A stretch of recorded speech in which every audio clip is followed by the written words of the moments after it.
Good evening. The coronavirus is the biggest threat this country has faced for decades, and this country is not alone.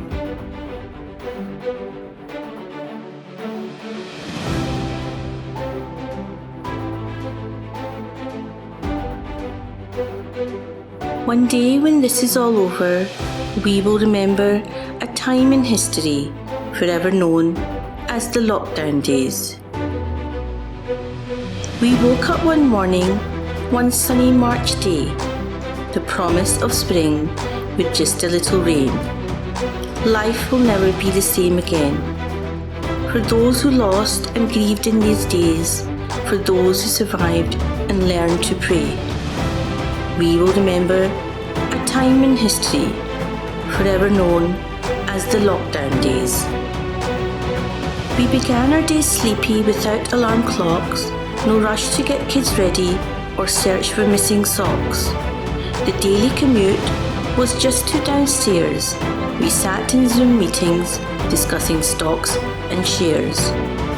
Our eyes were still bleary and no one could know had we brushed our teeth or what we wore down below. A business-like image presented for now. In the background, the laughter, and the children began to row. Then the mums fell over laughing at Joe Wick's PE, and dads joined in with gusto and glee.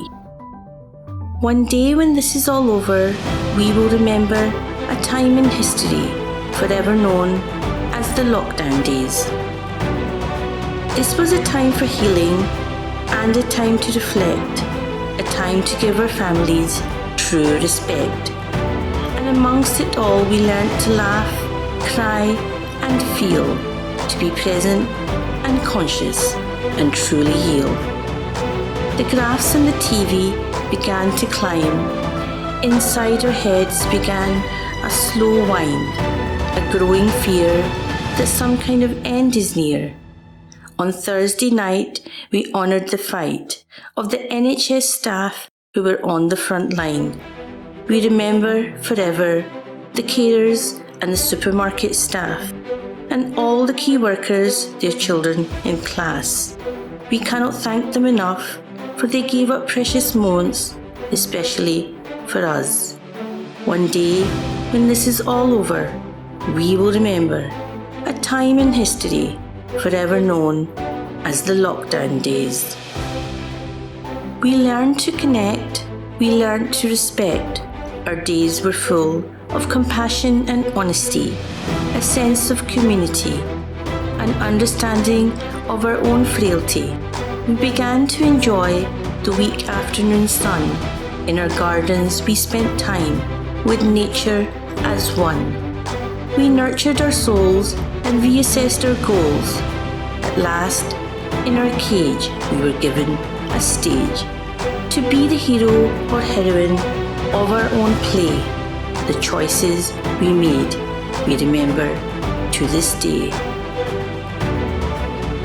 One day when this is all over, we will remember a time in history forever known as the lockdown days. The wonderful joy in family we found, even though we couldn't just pop round. Skype meetings and WhatsApp calls were a joy and delight. We bonded in strength. All over the world, we prayed for the East, we prayed for the West, and everyone else in between, a bringing together of humanity never before seen. The disease did not discriminate, and neither did we. Our connection was strong by day and by night. We cuddled our children and hugged even more. We napped in the day, and by night we would pray. And through it all, we began to give more. Some days we played board games and other charades, the mums and children, and even the dads. With elderly parents we began to connect. Their way of life we began to see with new respect. We worried and fretted at every little cough, but soon we learnt that just being alive was enough. One day when this is all over, we will remember a time in history forever known as the lockdown days. As our stocks dwindled, we learnt to improvise.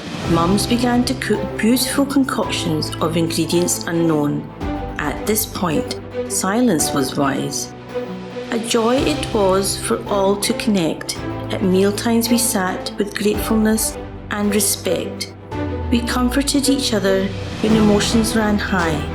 But most of all, we learnt as we viewed the night sky that we were now free of busyness and materiality.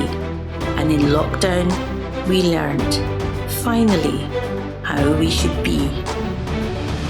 One day when this is all over, we will remember a time in history forever known as the lockdown days. One day when this is all over, we will remember a time in history forever known as the lockdown days.